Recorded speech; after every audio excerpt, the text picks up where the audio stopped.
Assalamualaikum warahmatullahi wabarakatuh. Saya Saiful Muhtadin dari SMA 1 Ciwidey. Pada saat kesempatan ini, izinkan saya untuk merefleksikan pemikiran Ki Hajar Dewantara tentang pendidikan. Saya sangat menarik tentang pemikiran Ki Hajar Dewantara tentang pendidikan, di mana beliau mengatakan bahwa pendidikan adalah tempat persemaian benih-benih kebudayaan dalam masyarakat. KHD memiliki keyakinan bahwa untuk menciptakan manusia Indonesia yang beradab, maka pendidikan menjadi salah satu kunci utama untuk mencapainya. Pendidikan dapat menjadi ruang berlatih dan bertumbuhnya nilai-nilai kemanusiaan yang dapat diteruskan atau diwariskan. Ki Hajar Dewantara yang berada pada lingkungan di mana pergerakan sosial bahkan pemikiran pun sangat dibatasi oleh penjajahan Belanda yang sudah memasuki 3 abad di Nusantara. Beliau mampu memikirkan dan memiliki ide-ide tentang pendidikan sebagai ruang untuk tumbuhnya nilai-nilai kemanusiaan serta ladang untuk tumbuh kembangnya peradaban. Saya sepakat bahwa pendidikan merupakan kata kunci utama untuk menciptakan manusia Indonesia yang beradab. Dari zaman ke zaman, baik masa penjajahan, masa pergerakan kemerdekaan, awal kemerdekaan hingga akhir zaman, pendidikan haruslah dijadikan sebagai landasan pembentukan peradaban yang berdasarkan pada norma-norma budaya Indonesia. Kalimat menuntun segala kodrat yang ada pada anak-anak agar mereka dapat mencapai keselamatan dan kebahagiaan yang setinggi-tingginya, baik sebagai manusia maupun sebagai anggota masyarakat.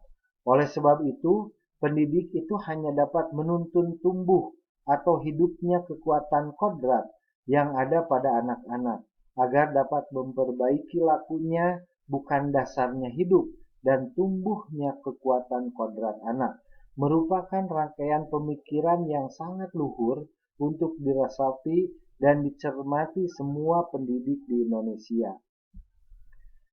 Kesadaran akan peserta didik yang unik, di mana satu sama lain berbeda, diferensial, baik itu sifat, watak, kepribadian, hingga latar belakang, baik itu keluarga, ekonomi, dan sebagainya, merupakan pemikiran yang sangat luhur untuk diimplementasikan pada dunia pendidikan kita.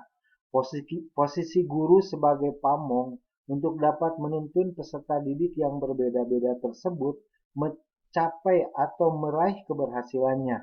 Dalam proses menuntun, anak diberi kebebasan, namun pendidik sebagai pamong dalam memberi tuntunan dan arahan agar anak tidak kehilangan arah dan membahayakan dirinya. Seorang pamong dapat memberikan tuntunan agar anak dapat menemukan kemerdekaannya dalam belajar. KHD juga mengingatkan para pendidik untuk terbuka namun tetap waspada terhadap perubahan-perubahan yang terjadi. Waspadalah, carilah barang-barang yang bermanfaat untuk kita, yang dapat menambah kekayaan kita dalam hal kultur lahir atau batin. Jangan hanya meniru, hendaknya barang baru tersebut dilaraskan lebih dahulu. KHD menggunakan barang-barang sebagai simbol dari tersedianya hal-hal yang dapat kita tiru, namun selalu menjadi pertimbangan bahwa Indonesia juga memiliki potensi-potensi kultural yang dijadikan sebagai sumber belajar.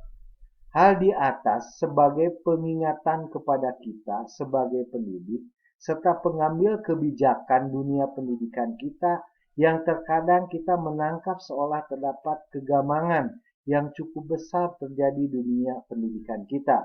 Seringnya gonta-ganti kurikulum, gosar-gesernya struktur dan muatan kurikulum seakan sebagai potret belum adanya keajegan arah pendidikan kita.